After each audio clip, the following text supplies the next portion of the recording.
What's going on, guys? It's Cimoooooooo. So today I'm bringing to you a video posing the question, should you buy Extreme Force? At the time of recording this video, we basically have almost a complete spoiler for the set. We're kind of just piecing together all the leaks as they come. So I feel that I can bring you guys this review going over some of the main archetypes that are going to be debuting in this set, as well as support for some older archetypes, as well as the generic support cards, and a lot of cards that people are looking forward to help educate you and allow you to make the decision as to whether or not you want to purchase and invest in this set. But before we get into that, I want to give a big shout out to my newest patrons as always. So big shout outs today to Josh, and if you guys want to help support me and the channel through Patreon, then check out the Patreon link in the description below. But without further ado, let's go ahead and get right into it. So starting off with what is going to be in Extreme Force. Well, Extreme Force is debuting 3 main brand new archetypes into the game. So the first one is the Mech Knights, formerly known as the Jack Knights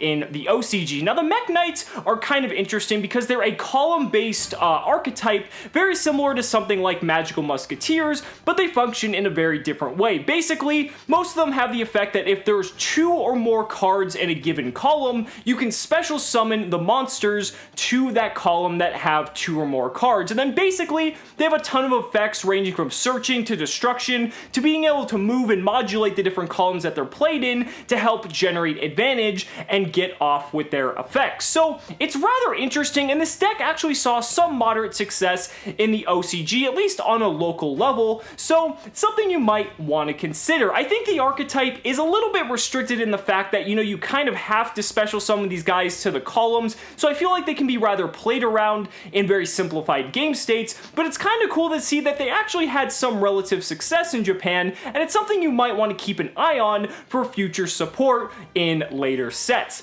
The next archetype we have are the Mythical Beasts. Now the Mythical Beasts, we've had this archetype technically for a while, but it really hasn't gone anywhere until now, because now they're getting a whole slew of brand new cards. Mythical Beast Cerberus has upgraded and has a brand new form, but basically this whole archetype is pretty much surrounded by spell counters. You guys remember spell counters back from Magician's Force? Yeah, those things are back. And I feel like that's kind of the Achilles heel of this deck, even though, yeah, sure, it's a pendulum-based deck, and the deck pretty much is just spell counter city. I mean, you've got other stuff the deck combos with as well, like Magical City of Endymion and things like that. But I think the biggest issue is they use spell counters to generate advantage, and at the same time, they can also be their ultimate demise. And the effects are actually relatively good, but I think the reliance that the deck has on spell counters is pretty much its greatest strength as well as its greatest weakness. I don't feel like, I guess for 2018, this is probably a next level up in terms of the spell counter world, but I don't think it's done in the right way to make the archetype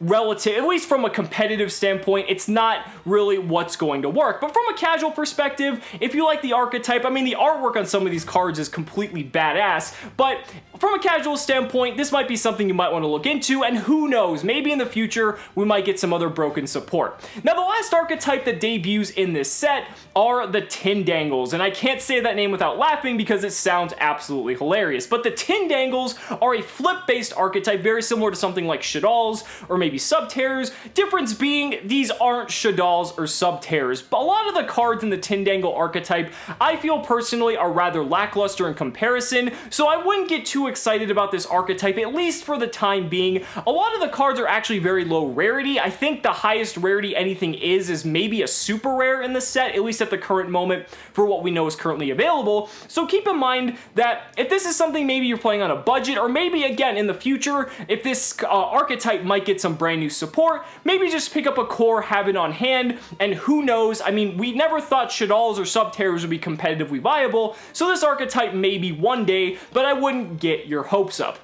Now, in addition to that, on top of the brand new archetypes, there's also archetypes receiving some legacy support as well. And I'm not going to go into the details because there's a lot of them. I mean, we've got stuff like Noble Knights getting support and things like that. But the ones I wanted to primarily focus on in this video are the Altergeists and the World Chalice, because Altergeists actually get 2 extremely powerful cards in this set, one of which is a Link monster, which is a Link 2. It allows you to negate spell and trap effects, and also when it leaves the the field, you're able to add a card back so it replaces itself in addition to that. So that's pretty cool. And then its trap card is a Call of the Haunted themed for the archetype, and you can banish it from the graveyard to add a trap card from your graveyard to your hand. So basically it replaces itself and allows you to get stuff going with the archetype. Altergeist fans have been looking forward to these cards for a while, and these cards are actually the reason that Altergeist have been seeing success in the OCG at the highest competitive levels, and that's something to definitely take note of. Altergeist were a little bit underrated when they initially came out, but these two cards are enough to push the archetype into the competitive spotlight, and it's something I would definitely brush up on if you're not too familiar with it. And then we also have the World Legacy cards as well. These are just pretty much stuff, I mean, I guess technically the Mech Knights are in theme with that as well, but the World Legacy cards themselves, they're also getting a plethora of those. We seem to be getting a lot of these over the last couple of sets, so if you are a fan of the lore of the World Legacy, then this is something you might want to look into as well.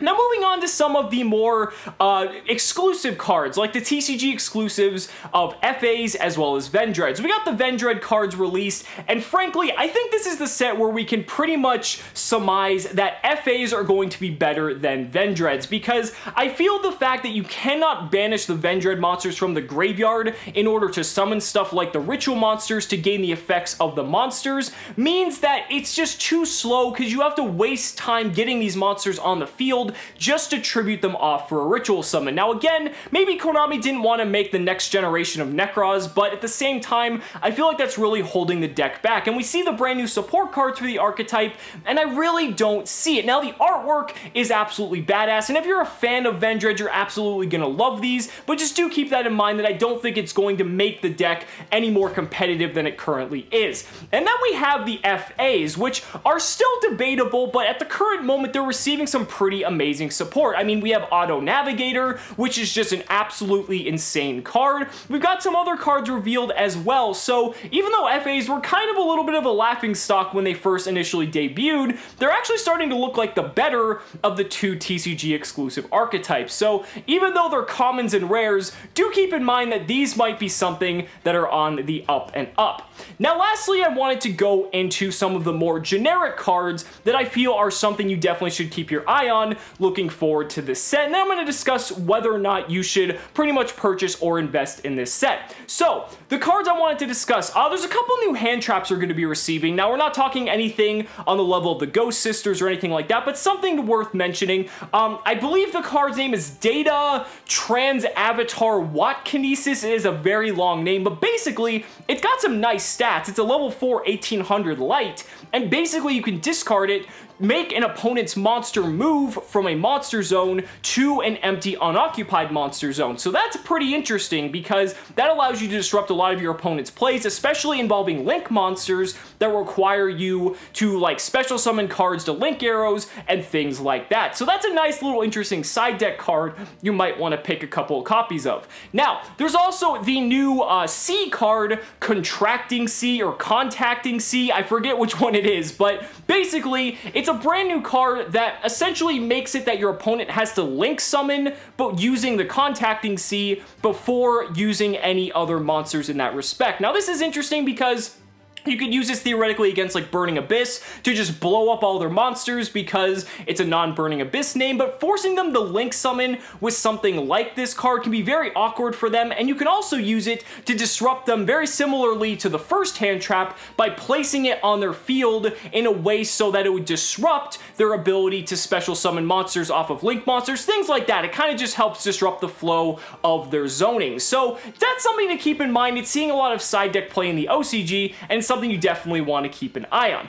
Then there's also cards like Inspect Border. This is the new face of anti-meta right here because this card is absolutely incredible. It got bumped up to secret rare, but it's basically just stops all monster effects, very similarly in a way to like Majesty's Fiend, but not at the same time. If your opponent has certain types of monsters, they're able to activate effects, but summoning a link monster or a fusion monster or anything like that under Inspect Border where you can't use any monster effects can prove to be very, very difficult, especially if you're going second. So anti-meta players and stun players are going to be rejoicing over this card. Then there's also the new dinosaur support card, Overtex Codals, I believe it's called, and this card just is absolutely phenomenal for the deck as well. Dinosaurs are already a relatively budget deck, and this card is basically going to be another card that they're going to want to include. So I'm very happy that this card has a spot in the super rare slot.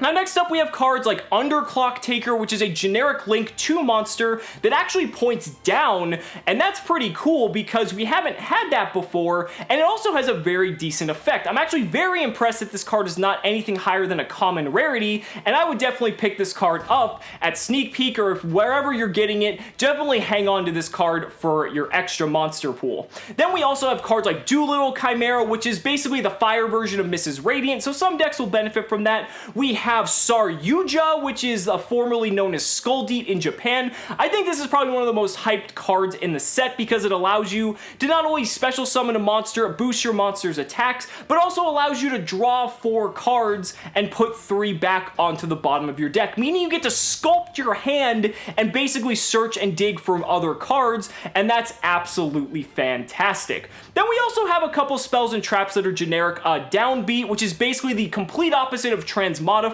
but could be useful in some instances. And then there's also Sensor Differentiator, which is the complete opposite of Rivalry of Warlords. So rather than only controlling one type of monster on the field, you can't control monsters that have the same type. So it kind of works against mono-type decks, and that can prove to be very useful for anti-meta players, for stun players, or depending on how the meta shaped up, if there's a lot of mono-type based decks, then this could be a very interesting card in either the main or the side deck. And then last but not least, we have the Link monsters coming out of the Link Brains pack. Most notably, we have Heavy Metal Foes Electromite, which is arguably the most hyped card in the entire set, and everyone's going to be wanting to pick this up. Then there's also Isolde, which is the Noble Knight Link monster, but also generic warrior support at the same time. Curious, the Lightsworn Link monster in the super rare slot, which is fantastic. And then there's also Gem Knight Phantom Quartz, which helps enable Gem Knight FTK. So definitely watch out for that because that's something that might pick up a little bit of speed once it's initially released. But overall, that's it for the set analysis. So what the question remains, should you purchase this set? Frankly, I'm always going to recommend to you guys that you should purchase the singles because buying the singles is always the best way to go and the best way to invest your money but if you're buying a box, you don't know what's going to be in it, and you could be spending that $60 to $65 on the cards that you actually want. But if you just like opening packs, or if you don't really care what you're getting, or if you want a ton of cards from this set and you'll be happy either way, maybe you're more of a casual player from that instance, then absolutely go ahead and purchase a box of this set because you're going to be happy with it. There's some pretty cool cards in here overall. But like I said, I always recommend to buy the singles because you know what you're going to be getting and you're going to be happy with it either way. But guys, those are just my thoughts. Let me know down in the comments what you guys think about Extreme Force as a whole. I'd really love to hear your thoughts. Guys, thank you so much for watching the video. Be sure to like the video as always. Subscribe to the channel for more amazing Yu-Gi-Oh content. And if you found this video informative, consider backing me on Patreon because just by pledging only $1 a month, you're investing in my ability to continue bringing you amazing Yu-Gi-Oh content. So thanks so much again, and we'll see you next time.